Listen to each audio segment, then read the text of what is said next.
Eh bien, c'est le moment de l'année où les concepteurs de logiciels nous font part de nouveautés qui sont à venir ou encore de nouveautés dont on peut déjà profiter.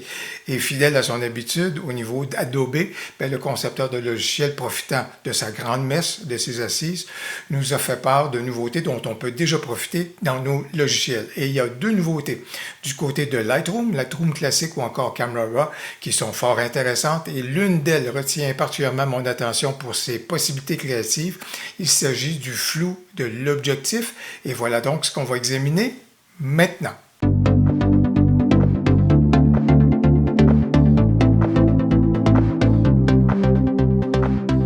Bonjour, mon nom est Louis Lavoie, je suis l'auteur du blog et de la chaîne fairedelaBellePhoto.com. C'est une chaîne qui s'applique à partager avec vous des trucs, des conseils, des astuces de même que des découvertes afin que vous puissiez progresser dans le domaine de la photo.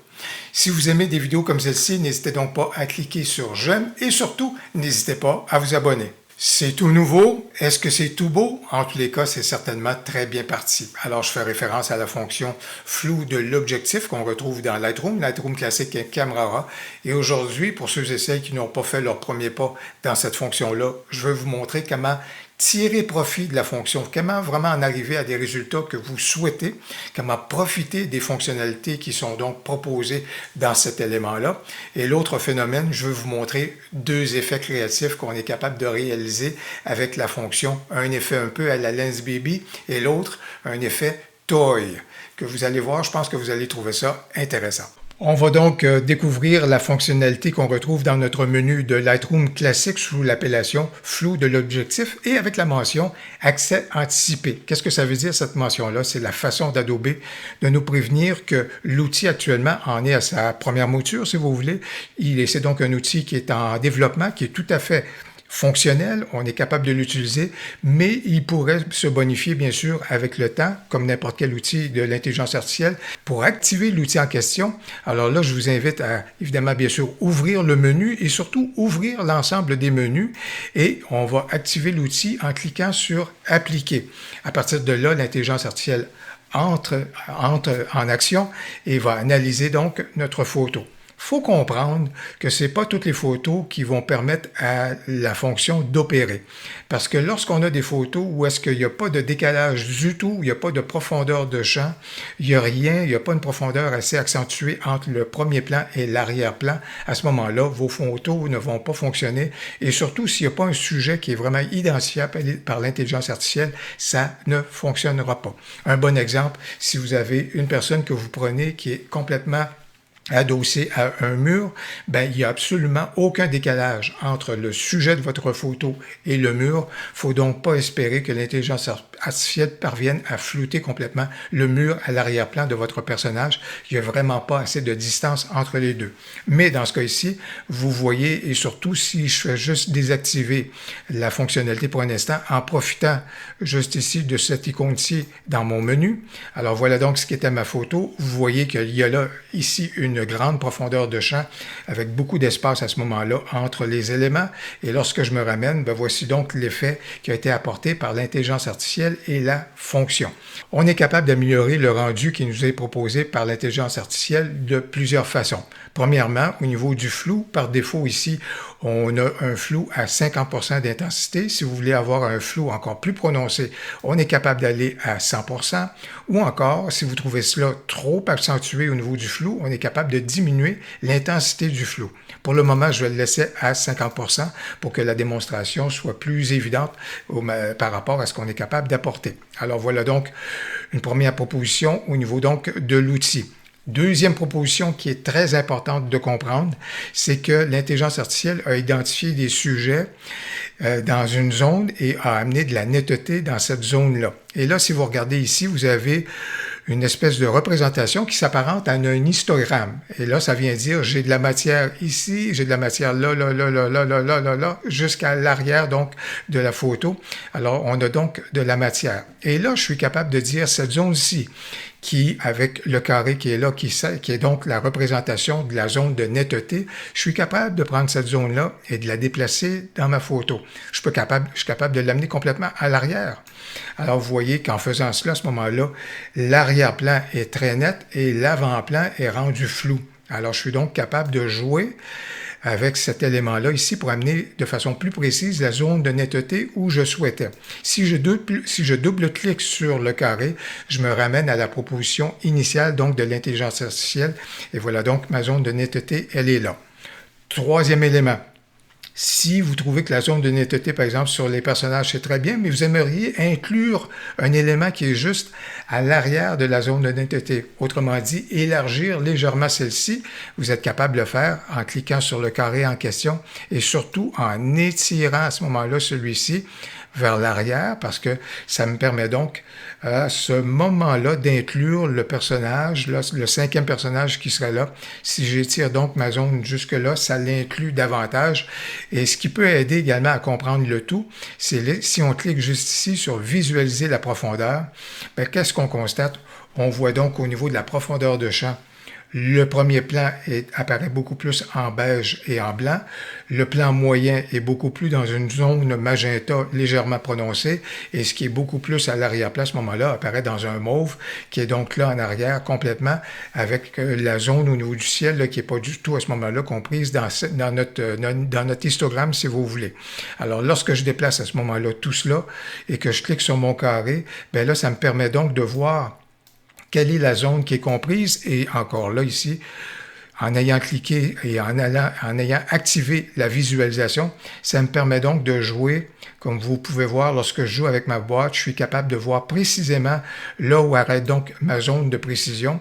Alors si j'enlève cela ici, bien, vous voyez que maintenant mon personnage, il est bien inclus à ce moment-là dans la zone de netteté. Juste avant qu'on bascule vers des effets créatifs qu'on est capable de réaliser avec l'outil, je vais vous montrer une photo pour vous présenter certains pièges qui peuvent survenir, certaines anomalies, de façon à ce que vous soyez vigilant à ce moment-là lorsque vous allez appliquer le traitement. Alors, j'ai fait appliquer le flou. Vous voyez que l'arrière-plan, il est flouté, mes oies blanches ressortent davantage. Ceci étant, voici quelques anomalies qui sont survenues. Alors, je vous en présente une, par exemple, juste ici, lorsqu'on examine cette oie blanche-ci, eh bien, malheureusement, l'intelligence artificielle a confondu le corps de l'oie blanche avec l'arrière-plan. Voici lorsque je désactive. À ce moment-là, le traitement, le corps était bien constitué et la pauvre, à ce moment-là, voici donc ce qui est survenu au niveau de sa situation.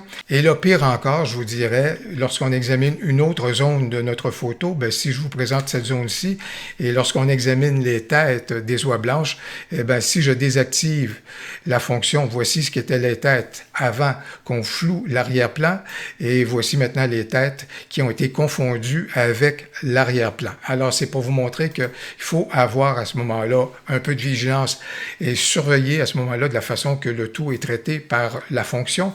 Mais heureusement, on est capable de corriger les anomalies et on va pouvoir faire ça dans quelques instants. Le premier effet créatif que je vais vous présenter, c'est ce qu'on appelle en anglais le toy effect ou encore en français l'effet miniature. Comment est-ce qu'on crée cet effet-là? C'est qu'on amène du flou dans certaines zones de la photo pour ne conserver de la netteté qu'à certains endroits. Et ce faisant, à ce moment-là, pour l'endroit en question où on a laissé de la netteté, ça donne une impression qu'il s'agit là d'une miniature. Alors, je pense que vous connaissez bien l'effet et on va profiter ici de la gare à New York à ce moment-là pour illustrer la chose.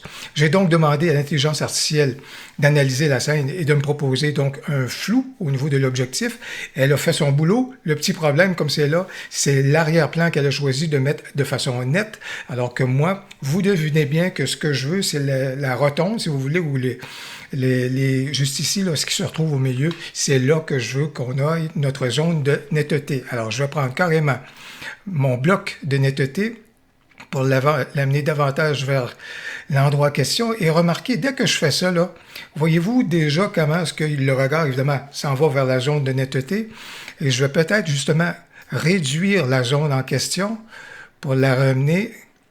Et vous voyez que déjà, ça floue certains endroits dans la photo et ça permet donc d'avoir pas mal de précision là, qui est vraiment juste là au centre.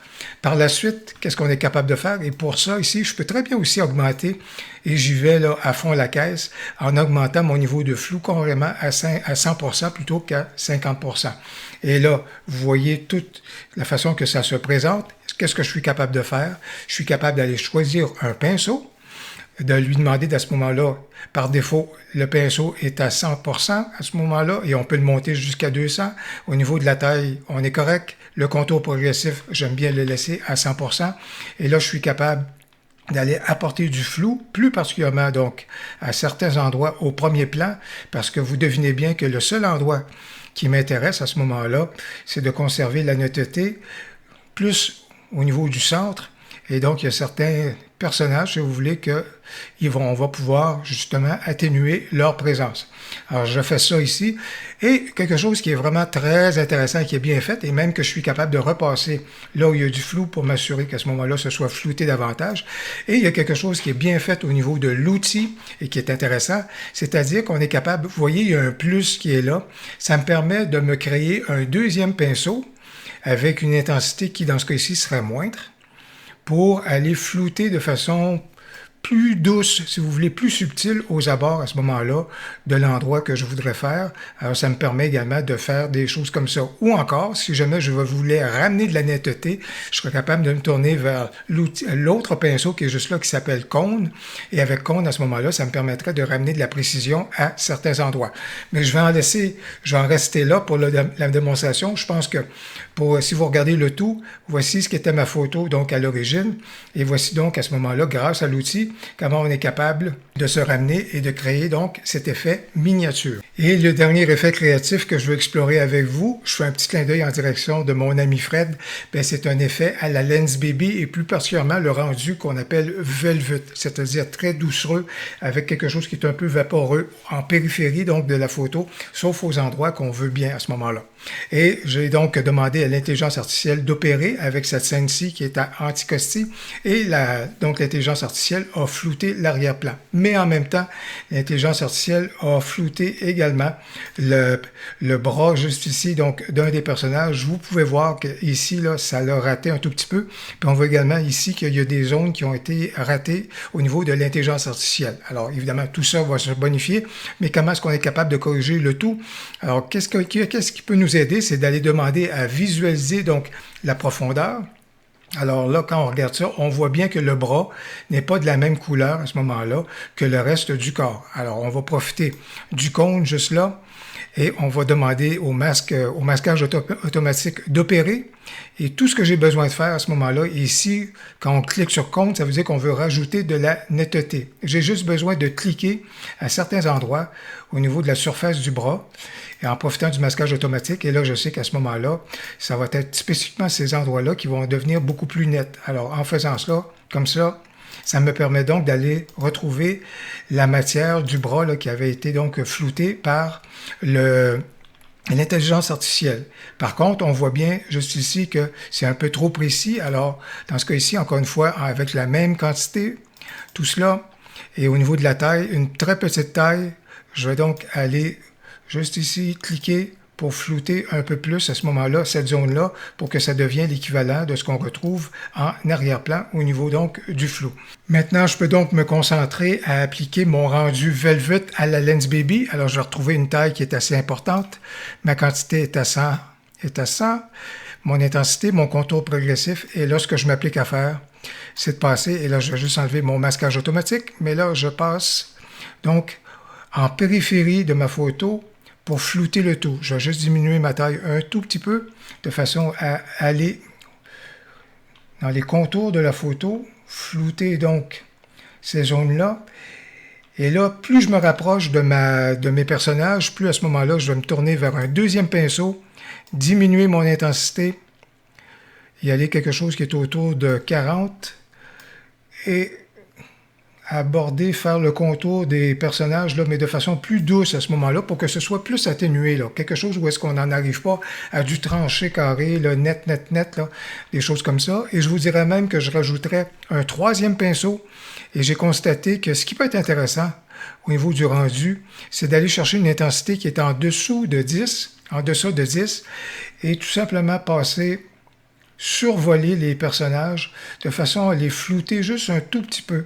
Ce qui fait qu'on n'aura pas des démarcations là, qui sont tranchées carrées là, entre une zone de netteté et les zones floues, juste pour que le tout semble bien fusionner ensemble. Alors ça me donnerait donc la résultante. Et pour compléter le tout, justement parce qu'il y a du brouillard, puis là, vous voyez qu'on n'est pas dans le même registre. Là. Dans le flou, là, on dirait qu'il y a du brouillard, c'est vaporeux, tandis que sur les personnages, ce n'est pas le cas. Alors, comment corriger tout cela? On a juste besoin de profiter d'un dégradé radial, d'un masque qu'on va se créer, qu'on va venir appliquer au-dessus de nos personnages dans cette zone-là. Et là, tout ce que je veux faire à ce moment-là, c'est au niveau de la texture, diminuer la texture de façon à rendre flouter légèrement les personnages et surtout profiter de la correction du voile. Et là, je vais apporter un voile, mais à la négative, ce qui veut donc dire que ça va venir illuminer, si vous voulez, éclaircir un peu plus les personnages. Et là, vous voyez, j'ai retrouvé quelque chose là, qui s'apparente au brouillard qui est là. Je pense que ça fusionne beaucoup mieux à ce moment-là, puis il y a moins de démarcation, si on veut, entre les éléments qui sont nets et les éléments qui sont précis. Et bien voilà donc pour l'exploration de cette nouvelle fonctionnalité de flou de l'objectif qu'on retrouve maintenant dans nos logiciels. Si vous avez apprécié la vidéo, n'hésitez donc pas à cliquer sur j'aime et surtout, n'hésitez pas à commenter. J'ai bien hâte de vous lire. Au plaisir, à la prochaine.